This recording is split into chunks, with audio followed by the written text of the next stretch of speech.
What I don't understand is why did I tolerate so much abuse from Cindy? I had pretty good boundaries with Rich. I had zero boundaries with Cindy. I saw this creature as my sister and as family. Additionally, she had convinced me that I didn't know what I was doing, and in her grandiose way convinced me that she knew exactly what to do to make sure Rich and I were successful. As if she assures me of not screwing things up, therefore, she convinced me that I needed her help. And that with her help I for sure wouldn't lose Rich. Once she was able to convince me that I needed her, she was able to abuse me more and gradually turned up the heat on the abuse to an unbelievable and embarrassing level. The more she abused me, the more traumatized I became, and the more traumatized I became, the more I clung to her.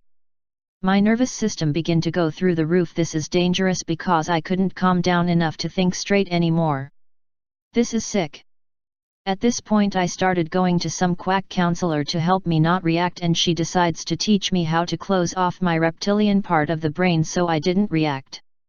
Most counselors wouldn't see this as a good idea because that's our intuitive part of the brain. If I was able to calm down and the trauma wasn't being effective enough to cause me to cling to her, she would call me as charming as could be and say, "I'm worried about you, I haven't heard from you for a while." I was not seeing her as extremely passive-aggressive as she is. Looking back, I see her as being extremely aggressive. And the cycle would start all over. Without being aware, I became addicted to her back and forth trauma with charm, trauma with charm. I lost my ability to think. I was so out of balance and confused. If Rich and I started to progress in our relationship, she would pounce on me and telling me there must be something really wrong with you. She did this so gradually that I didn't notice it until I couldn't make a decision if my life depended on it without her telling me it was safe. I became mentally crippled and in the mercy of someone who can hardly function in daily life, and there was absolutely no mercy with her. So, I felt stuck with thinking I needed her and too scared to leave because I would lose Rich, and yet with her beating the shit out of me and ripping me apart from Rich, then helping me get back with him. Back and forth, back and forth.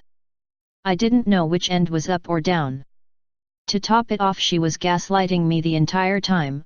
I eventually became so worn out that menticide manifests in what is called survival fatigue. As the victimizer applies continuous, constant pressure, the victim begins to slowly die inside. As the victim loses the self, depression and fear set in, causing illness, death. Are psychopaths dangerous? Are you kidding? Hell yes, they are very dangerous. Yeah, it's kind of like that is also. You don't trust him, remember? Stop thinking that you got something wonderful there. How can it be any good if you can't trust him? He's gonna lie and cheat. I don't even know how. I don't even know. Like, if you like him, well, I don't know. You get whatever, but promising you he'll never cheat again, and that's bullshit. You know that's not true. Yeah. He'll never lie. There you go. So you know that they're just right back to that. He really has quite a record of doing that. And you gotta get him into the web, eh? Isn't that part of the procedure there? It's all pretty predictable, I think, and I don't see it disappearing either. I see it going on a hiatus while he's reeling you in. Put your back in. If he feels confident you're back in, he's gonna turn into the asshole and be lying and snotty to you and all the other shit he does. Big part of this one, you get to talk very close. You've already told him goodbye, so. And you would even contact this person for a relationship? Stabbing and conniving. I mean, my God. Yeah. I mean, you know the answer to all of this. You just have some sort of, now you're emotionally worse. Well, okay. So just don't let him get a hold of it. Don't let him, whatever. He's not that much of a prize anyway. He's overrating himself. Right. Yeah. And it wouldn't just never work, so that's good. I'm glad that you did that. And you probably need to stay away, too. No phone calls and all that stuff. Okay, well, good. All right, I got that squared away, and then you'll... Dancing lessons with them, and I'll even go to counseling with them. Person to be with, I got to give them the joy. Stabbing them in the back. That's joyful.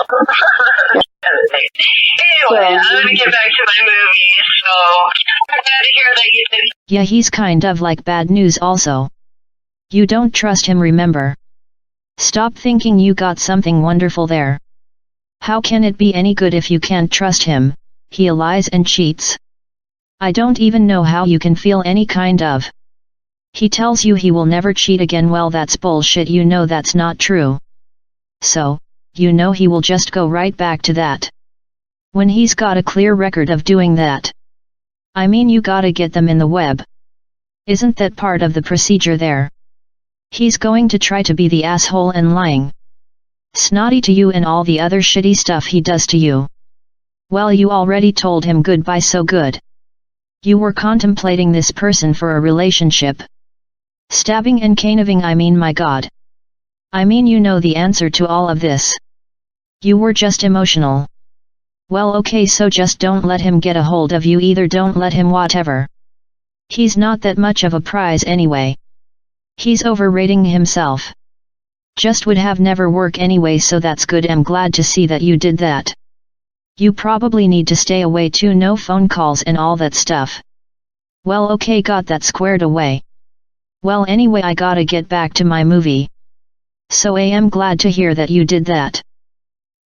You got lots of options, and you had a really productive year, so you should relax. You did better than me, equity-wise, for sure, going on in that. I don't even have anything going on there, so I'm like zero. So you still fit up better. You know, you bought the truck and the two houses. That's pretty damn good, and got them both fixed up and ready for action. Yeah, right. No, you're doing really good. I would pat yourself on the back and say what a pretty darn productive year it was for you. That's so good. So it's going really well for you, actually.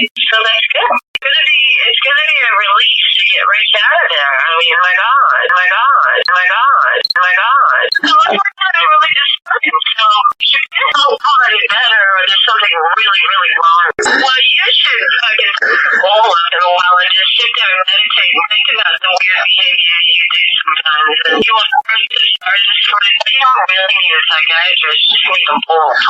Anyway, it allows you to stop and contemplate your own. It was such a evaluation you don't normally do. I'm sure he knows you don't want to be with him. Just what I want. And then let him go have his life. Yeah. And he may really learn something from this experience. You know, I think you probably will, but it won't maybe benefit you. It'll have to be the next person, and not even maybe that one, but somewhere down the line before he gets too old, somebody may find a benefit from his, you know, getting his shit together. Yes, he does. I'm not sure he will, but I don't think kind of time to waste. But it would be nice for him to walk away learning something here, or that because you said you care about him, that you want him to have a good life, so hopefully he did learn some things here, and willing to look at himself and the part that he plays in all of this too. So it won't be your concern, I'm sure it won't be him. But I think that he probably will. He'll learn something, I think he will. So it works out pretty darn good, I think. You know, you just keep him down there and have him go. It should go pretty good. You've got lots of options. You had a really great year. You did better than me. So, you should be glad you did better than me for sure. I don't have anything going on like zero. You know, you bought the truck and the two houses. You done pretty good. And got them both fixed up and ready for action. You're right. You done really good. I would pat yourself on the back and go, what a productive year it's been. So, it's going really well actually. It's going to be a relief to get rich out of there. So, it worked out just perfect. Somebody better something really wrong with you. You should fucking smoke a bowl and just sit there, think about the weird behavior you do sometimes. You don't need a psychologist. Smoke a bowl. Anyway, it allows you to sit there and contemplate. He knows you don't want to be with him, so let him go and have his life. And he may really learn something from this experience. You know, I think he probably will, but it won't maybe benefit you. It'll have to benefit the next person, maybe don't even know if it will be that one. But somewhere down the line before he gets too old. Somebody finally benefits from his getting his shit together. If he does, I'm not sure he will, but you don't have that kind of time to wait. but it would be nice for him to walk away and learn something here.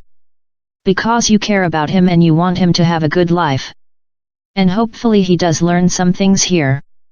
And willing to look at himself and the part he played in all this too, so I think he probably will. He'll learn something. It worked out pretty darn good, I think. You just keep him down there. And don't have him come here. Narcissists perfectly execute an unexpected psychological pounce. Their purpose is to grind you down, to humiliate you, and make you feel small and inferior. Then top it off by inflicting a ton of fear onto you. Fear is a primal human state. It begins in childhood. Even if no real danger exists, we fear monsters hiding under the bed or in the closet. Fear robs us of our ability to think rationally. Psychopaths know this and they use it to great effect. Make mincemeat out of you and cause you to have mush for brains. Sneak attack definition. Sneak attack. Specifics. Whenever the character makes a successful attack against an opponent who is flat-footed, cannot see them, or who is in combat with someone else, the character's blow delivers extra damage. Definition of pounce. To swoop upon and seize something with or as if with talons. When a cat suddenly jumps on a mouse, this is an example of when the cat pounces on the mouse. And doing projection of blaming it on Rich. More sick twisted shit. For the first few years I end up blaming myself for not fighting back. I realize the reason why I didn't fight back is because I have been conditioned as a child when I'm being abused to shut down. And the bitch knows this too. What I needed to be doing was listening to myself, my own intuition, and journaling, which promotes my own thought processes. Rich didn't like my journaling, especially if he had just caused me frustration. I remember one particular time he took away my notepad and I took the attitude, well, you can't stop me from talking to my sister. I had a hunch before that something was wrong talking to Cindy. Rich says that I listen to what others tell me to do and I had weak boundaries and zero when it came to my sister. That was true. I was a people pleaser. It's not true anymore. Oh, and Rich took away my boundary book. Rich had met me later at a restaurant and I told him at that time I didn't know what's wrong with me, that I couldn't think anymore. I was especially weak to Cindy because my mother was a narcissist and I craved for a sense of family since I was a child. To think I was finally having a family connection only to learn that I was being tricked by Cindy for her sadistic enjoyment. She might not have pulled the trigger, but she left me as roadkill after destroying me in every way that mattered to me. She took away my purpose for living. Nothing matters anymore. I have pain generating from the time I was born all the way to the thought of losing the love of my life who I assumed I would grow old with. My sister Cindy, or whatever entity possesses her, doesn't possess many of the human qualities that make us human. One of her favorite topics is mind control. And do not talk to me about karma. I find it extremely frustrating and I have a great deal of anguish that I took Cindy into my home and nursed Cindy back to health out of the I'm doing good, this will bring good karma. Narcissist will project all their anger into you. And then after you're angry they will go see what an angry person you are. Then they will say you haven't gotten over your anger yet, then you probably never will. So please, without any intent to be rude, let me repeat myself, do not underestimate or scoff at just how destructive a narcissist can be. That's what I did. And I regret it.